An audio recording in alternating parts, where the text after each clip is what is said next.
Hola y buenos días a todos de nuevo. Continuamos con la emisión de nuestros podcasts y como continuación al que hablamos sobre métodos de control de miopía, pues hoy nos vamos, como no, a centrar en uno de estos métodos. Vamos a profundizar más sobre la ortoqueratología o ortoK o como muchos también podéis conocerla, lentillas nocturnas. Para ello hemos invitado con nosotros a Laura Batres, que es óptico-optometrista de la Clínica Dr. Lens de Madrid, profesora asociada de la Facultad de Óptica y Optometría de la Universidad Complutense de Madrid y especialista en ortoqueratología y adaptación de estas lentes para control de miopía en la infancia. Buenos días, Laura. Hola, buenos días, Rocío. ¿Qué tal estás? Bien, aquí, intentando pasar el verano lo mejor posible. Un verano sin duda diferente, ¿no? Diferente, sí.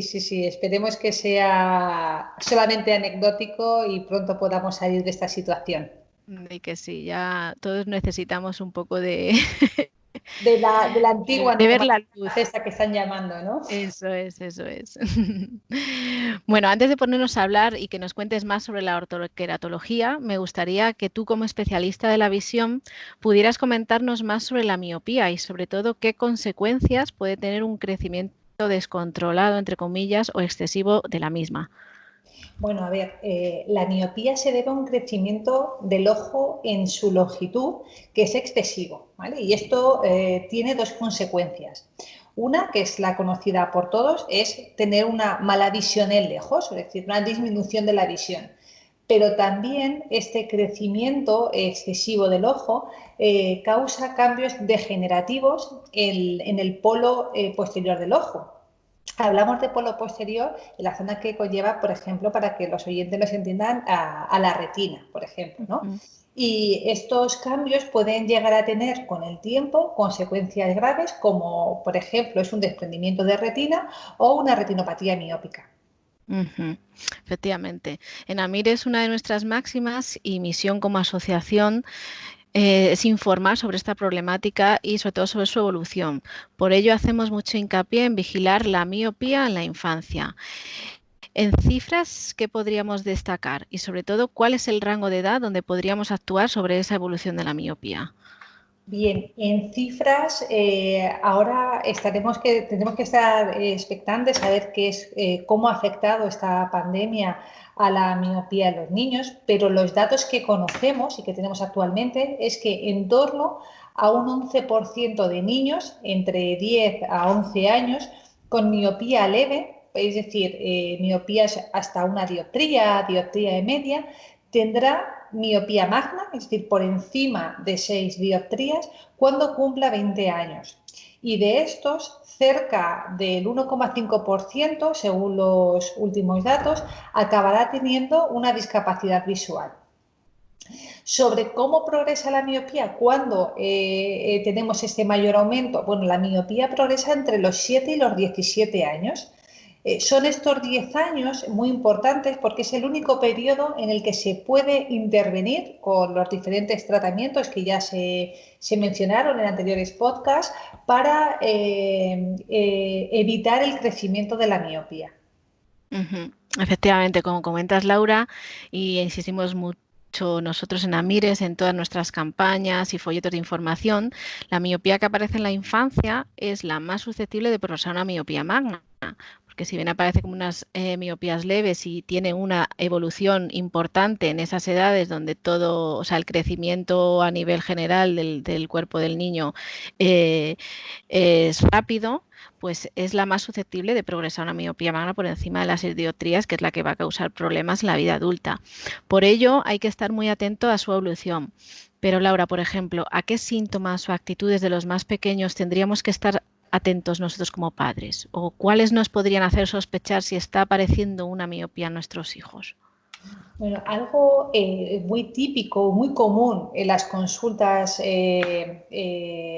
de oftalmología como de optometría es que el papá viene o la mamá, los padres vienen a consulta y dicen, nos ha dicho la profesora que el niño guiña los ojos para ver la pizarra o que ha pedido que le cambien a posiciones más próximas en el aula para poder verla bien, se acercan mucho para ver la televisión Es decir, en vez de estar sentados en el sillón, tienen una manía es de sentarse en el suelo muy próxima a la televisión, incluso en la mesa, en algunas casas que tienen mesas bajitas en el salón, los niños se sientan cerca. Al estudiar o al leer se acercan mucho a los libros y sobre todo el principal es guiñar. O sea, cuando un niño guiña los ojos es porque realmente necesita hacer esa hendidura que le permite conseguir la profundidad de foco para poder ver bien. O sea, estos serían algunos de los truquillos que podemos observar para pensar que nuestro hijo puede estar desarrollando una miopía, y lo importante es acudir a un especialista para verificar efectivamente si estamos ante una aparición de miopía o un crecimiento, ¿no? Efectivamente. En otras ocasiones y emisiones que hemos hecho, ya hemos comentado que la miopía se puede controlar modificando pues, factores ambientales y educativos de riesgo implicados en este aumento, y actuando directamente pues, con tratamientos farmacológicos u ópticos que tienen, por supuesto, evidencia científica en su ralentización. Laura, tú como óptico optometrista especialista en control de miopía, ¿podrías recordarnos qué tratamientos ópticos existen al respecto? Sí, a ver, los tratamientos ópticos para controlar la miopía con evidencia científica son principalmente tres. Voy a empezar quizás del que más se conoce y al que parece ser que es el menos conocido, pero no por ello que no implica que no tengan una sólida evidencia en su control. Están las gafas, las lentes oftálmicas que pueden ser bifocales, bifocales prismáticas o progresivas. Esto nos puede llamar un poco la atención cuando en consulta a los padres, después de hacerle un examen oftalmológico y optométrico, el especialista le dice, pues le vamos a recetar o le vamos a prescribir a su hijo una lente progresiva, que suelen asociar más a A la una edad, ¿no? lente para ya la edad adulta del presbita. Bueno, estas lentes tienen unas características especiales que han demostrado tener una eficacia débil a moderada en el control de la miopía. Su eficacia va a depender del diseño del lente y de las condiciones binoculares del niño. Es importante hacer un buen examen optométrico que evalúe más allá de la miopía que tenga el niño. Hay que tener en cuenta la acomodación, la capacidad que tienen los ojos de dirigirse al punto que tiene que estar leyendo, es decir, la convergencia y la divergencia.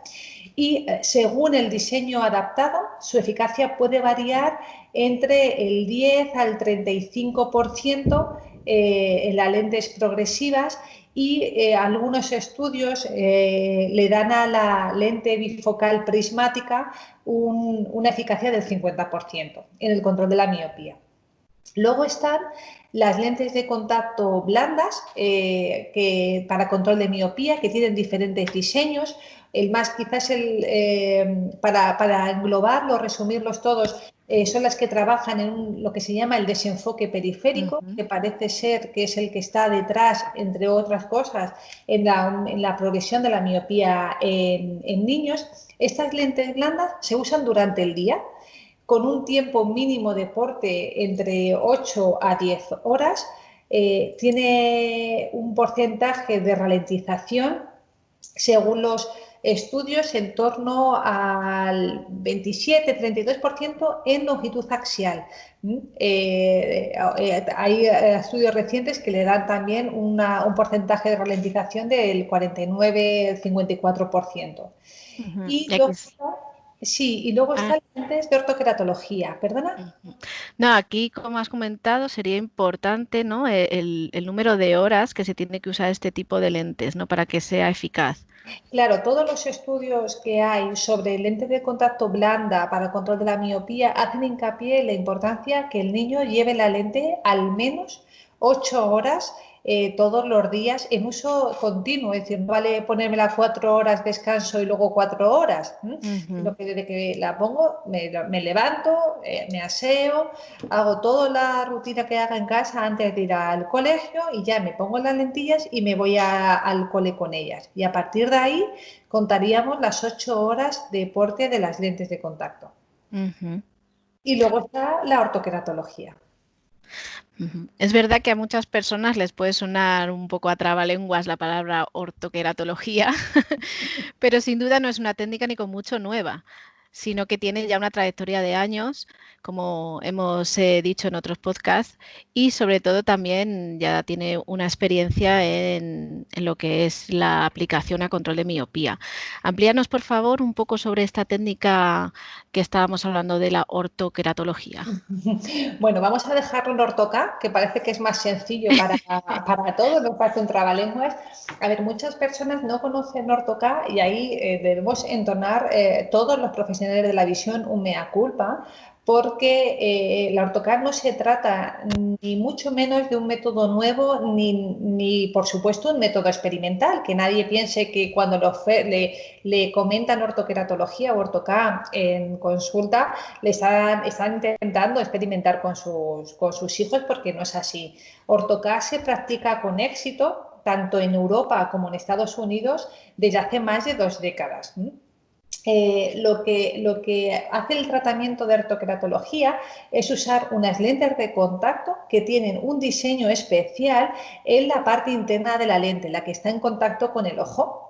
Se usa durante las horas de sueño, normalmente dormimos por la noche, los niños se utiliza por la noche, y la finalidad que tienen es moldear la capa más externa de la córnea, el epitelio corneal, para conseguir un efecto doble. Por un lado, ese moldeo nos va a corregir el defecto refractivo que tenga, y voy a hacer una puntualización del defecto refractivo porque un niño puede ser miope y tener astigmatismo a la vez. Entonces, la ortoqueratología le corrige tanto la miopía como el astigmatismo, ¿vale? Le corrige los dos estos errores que tenemos. Y aparte, ese efecto, digamos que la lente, ese moldeo nos va a regalar como extra, o va a trabajar por nosotros en la ralentización de la evolución de la miopía.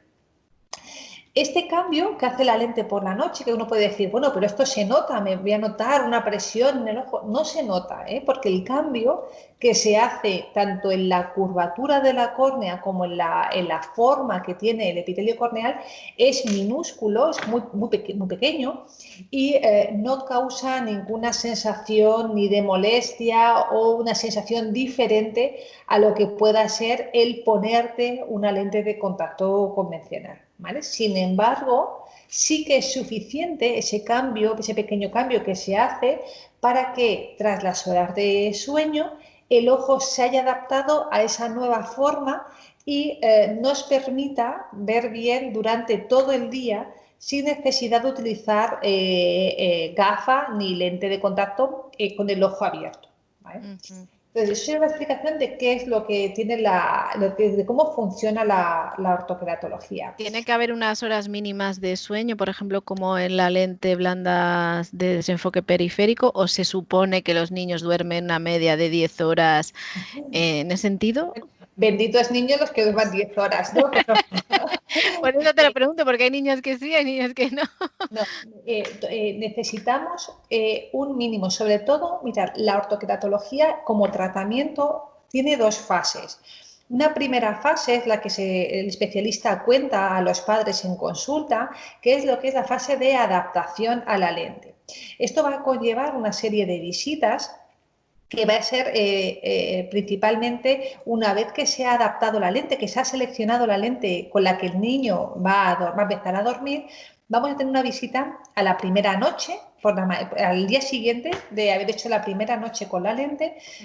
Vamos a tener una visita en la que se estudiará cómo ha sido el comportamiento de la lente durante su uso, otra visita a la semana y otra visita al mes. Luego podrá haber variaciones dependiendo de variables que hay que tener en cuenta en consulta. Entonces, para ver ese efecto necesitamos un mínimo de 6 horas de sueño.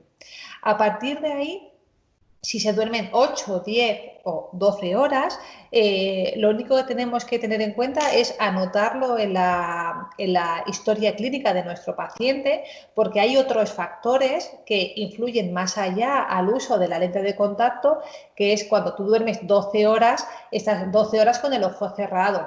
Entonces, al final, todos sabemos que dentro de lo que es la salud ocular, dormir 12 horas provoca pequeños cambios que también hay que tener a nivel corneal, que hay que tener en consideración, ¿vale? Pero como mínimo hay que dormir 6 horas, como máximo las que el paciente pueda o le dejen dormir.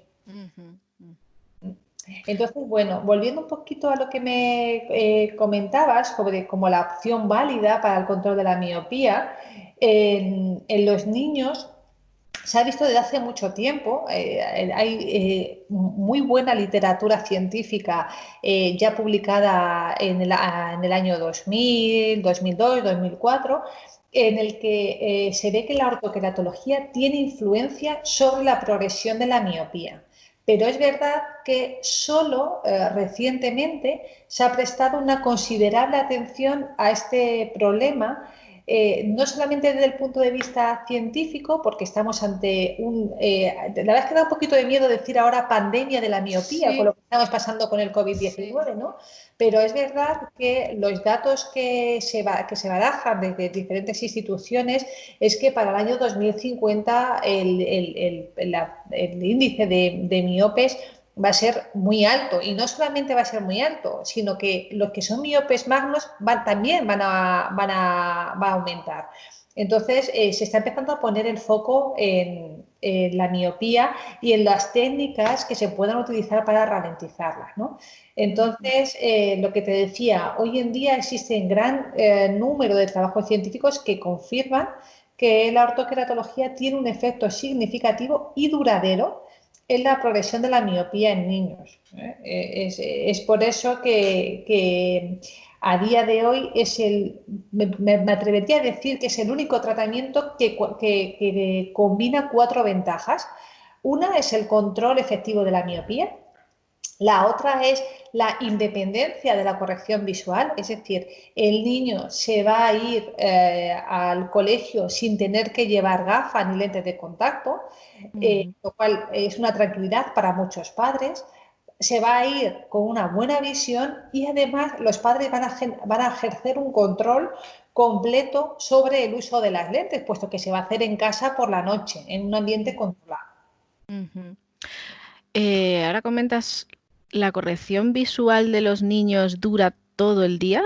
O sea, o va disminuyendo a lo largo que pasan las horas del día. Bueno, no es un efecto, yo les explico a los padres y a los adultos que usan ortocratología, aquí no tenemos un efecto cenicienta, ¿no? Que me levanto por la mañana y me tengo que ir a casa corriendo a por la gafa que me dejo de ver. No, una vez que el tratamiento es estable, hemos pasado ese periodo de adaptación en el que el moldeo corneal está hecho y la corrección está hecha.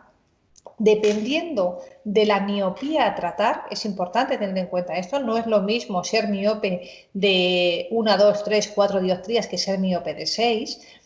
El efecto dura entre 12 y 20 horas y entendemos que un niño ya ha hecho un ciclo de sueño entre medias. Y aún así no es que el efecto dure esas horas y de repente he pasado de no tener miopía a tener toda mi graduación. Existen pequeñas fluctuaciones a lo largo del día por cosas más allá de lo que es el tratamiento, por cambios que pueda haber en la coroides, por la lágrima, por otros efectos que pueden hacer que esa visión que suele ser muy buena, y cuando hablo muy buena es la máxima agudeza visual que tenga el niño con su mejor compensación, pues a lo mejor puede variar un 10% a lo largo del día. Es decir, que es inapreciable para el niño, pero si la cuantifico, evidentemente puedo tener niños que vean el 100% por la mañana y 10 horas después vean un 90%, que aún así sigue siendo una muy buena visión para un niño. Efectivamente. Entonces, ¿a partir de qué edad y de qué dioptrías podemos aplicar este método para realizar control de miopía?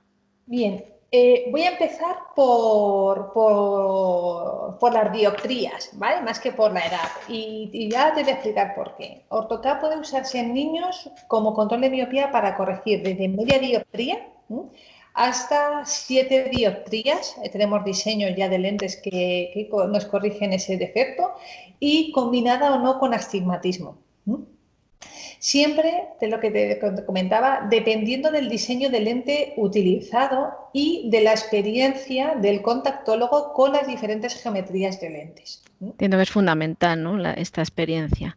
Sí, es fundamental. Esto es como todo. Afortunadamente, a día de hoy tenemos un abanico de diseños y de fabricantes nacionales e internacionales de lentes de contacto de ortoqueratología y no tiene por qué uno decir, no, es que usted no es candidato o no puede usar la lente de ortoqueratología si solamente hemos probado un diseño, porque no todo el mundo le tiene por qué ajustar bien ese diseño o ir bien ese, y hay que cambiar a otras maneras de trabajar de las lentes sobre la superficie corneal que ofrecen otros laboratorios. Entonces hay que tenerlo en cuenta.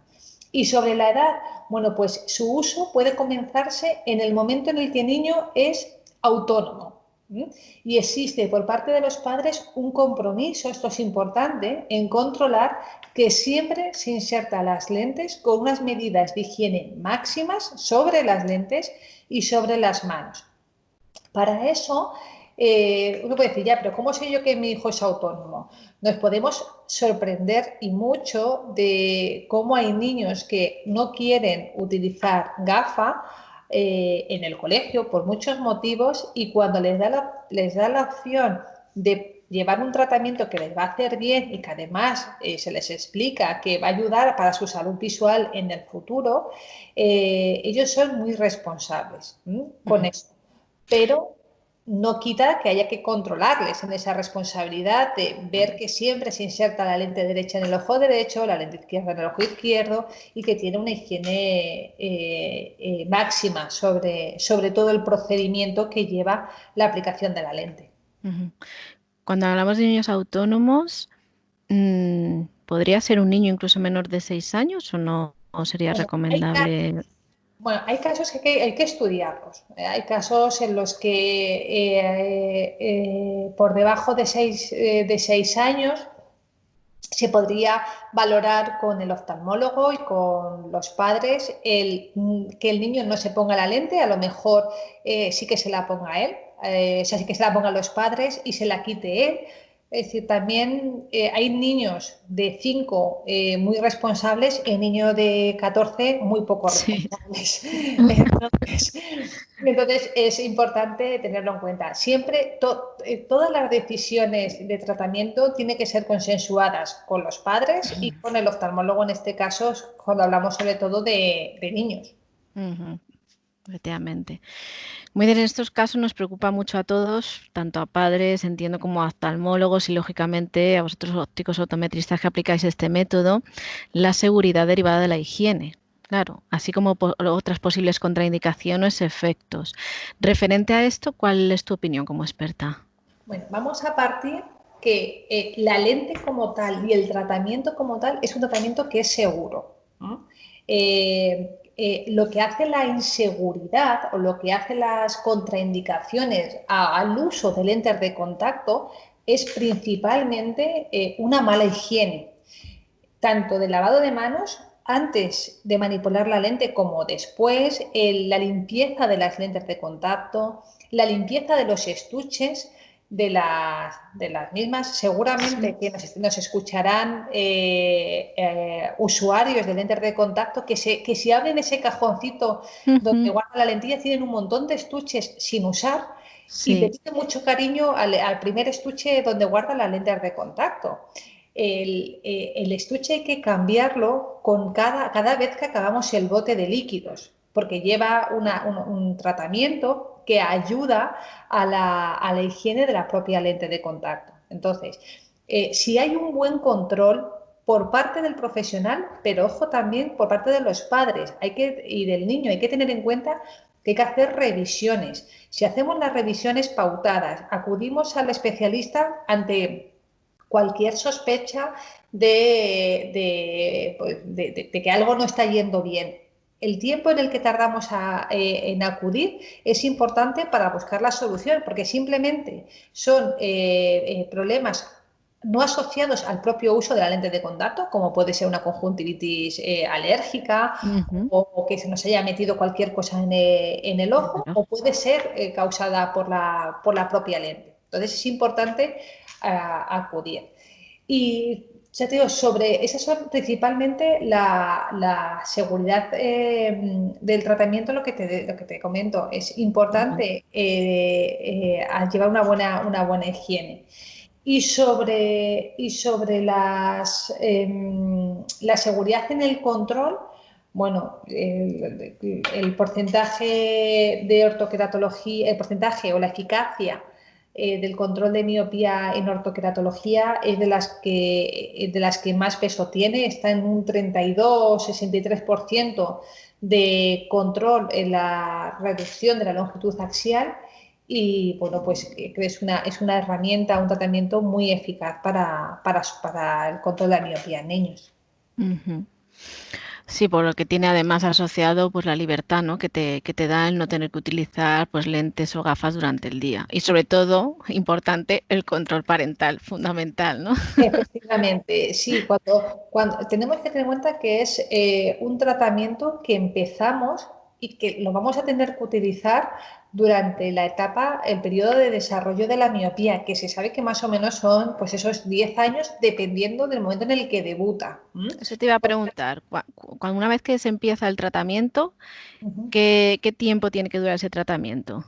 A ver, el tratamiento como tal, las lentes de contacto tienen un periodo de renovación. En el caso de ortoqueratología, las lentes recomendadas por los fabricantes están en torno a los 12 meses al año de uso de la lente, se recomienda cambiarlas.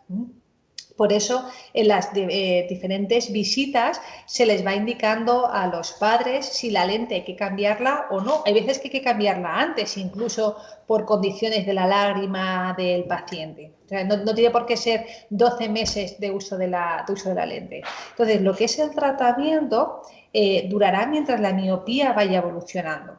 Luego ya, una vez que la miopía se estabilice, que tenemos métodos para poder ver cuando la miopía se ha estabilizado, ahí ya se decidirá si el tratamiento de ortoqueratología se sigue usando como control de la miopía o se usa como la técnica para que el paciente vea bien durante el día. Es lo que te comentaba. Es importante, y esto quiero hacer puntualización, que el paciente miope durante toda su vida, desde el primer día que le dicen eres miope, se hagan revisiones anuales.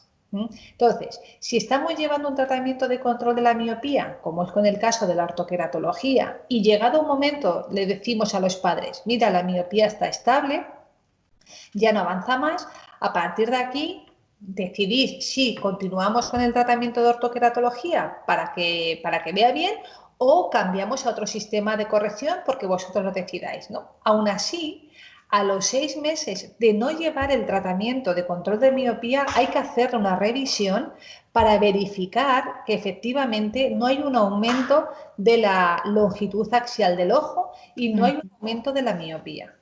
Efectivamente, las Hay que revisiones hacer siempre son revisiones. fundamentales. Eso es. Otro tema que a veces nos puede crear un poco de intranquilidad, entre comillas, es la modificación de la córnea que hemos comentado que se produce, bueno, de hecho al utilizar este método. ¿Qué dicen los estudios sobre ello, sobre su reversibilidad, no? A ver, la ortoqueratología es un tratamiento seguro porque es controlado, es decir, nosotros desde el primer momento sabemos que estamos poniendo una lente de contacto con la finalidad de cambiar o de modificar la forma de la córnea. Entonces, partiendo de que eso es seguro, el especialista tiene que tener la experiencia en el control y en los instrumentos y en el manejo de instrumentos para hacer una monitorización del tratamiento. Por lo tanto, la seguridad está de per se, por así decirlo, ¿vale? Luego, ¿qué sucede sobre la reversibilidad? Bien, pues al suspender el tratamiento de ortoca, la córnea vuelve paulatinamente a su estado original. Hay veces que en algunos pacientes tarda pocos días y hay algunos pacientes que tardan semanas. Lo que dicen los estudios sobre reversibilidad, los que han monitorizado qué pasa y cuánto tiempo se tarda desde que se quita la lente hasta que no existe resto de ese moldeo corneal, está en torno a las 4 o las 8 semanas. Pero esto quiere decir que no haya resto, es decir, visualmente, en el momento que te quites la lente más de 2 días, ya tendrás que volver a la graduación inicial. Pero como te comentaba al principio, va a depender de la graduación de la que partamos, va a depender también de cuánto tiempo, la duración que ha estado llevando el niño el tratamiento y de las características propias de la córnea de cada paciente. Eso hay que tenerlo en cuenta. O sea, no podemos coger una línea para todos porque cada paciente tiene sus características individuales que hay que analizar. Entonces, bueno, Bueno, con lo que hemos estado hablando, yo creo que ha quedado claro que la orto-K es una técnica que existe para corregir la miopía y además pues la podemos utilizar para controlar la evolución de la miopía en la infancia. En cuanto a esto, ¿cómo sabemos si está siendo eficaz ese control? ¿Qué parámetros se tienen que tener en cuenta? ¿Todos los centros ópticos están preparados para hacer control de miopía con ortoqueratología? A ver, lo que hemos ido hablando durante este ratito que estamos aquí, para saber si está siendo eficaz el control, debemos primero tener como referencia la longitud axial del ojo. Debemos tener ese dato como objetivo porque existen diferentes tipos de miopía. No vamos a entrar hoy porque entonces aburriríamos a los oyentes, Sí. ¿vale? Pero principalmente la miopía mala, la que no queremos que progrese, es la que lleva asociado un aumento de la longitud axial. Entonces, existe un instrumento que es un biómetro que lo que nos da es esa medida de la longitud del ojo. Si tenemos asociado a un aumento si tenemos una bajada de la agudeza visual que lleva como consecuencia un aumento de la miopía y que además lleva como consecuencia un aumento de la longitud axial, se tienen que dar las tres cosas, estamos ante un tratamiento que no está siendo efectivo y habrá que repasar si la lente está trabajando como se pide, como se pedía al principio, si la lente no está defectuosa o si está todo bien, si tenemos que buscar la sinergia con un tratamiento farmacológico como es la atropina. ¿Vale? Entonces, tenemos maneras en consulta, aquí en Doctor Lens lo que hacemos es siempre monitorizar la biometría, la longitud axial del ojo, monitorizar la topografía corneal para ver qué cambios están sucediendo en la córnea a lo largo del tratamiento.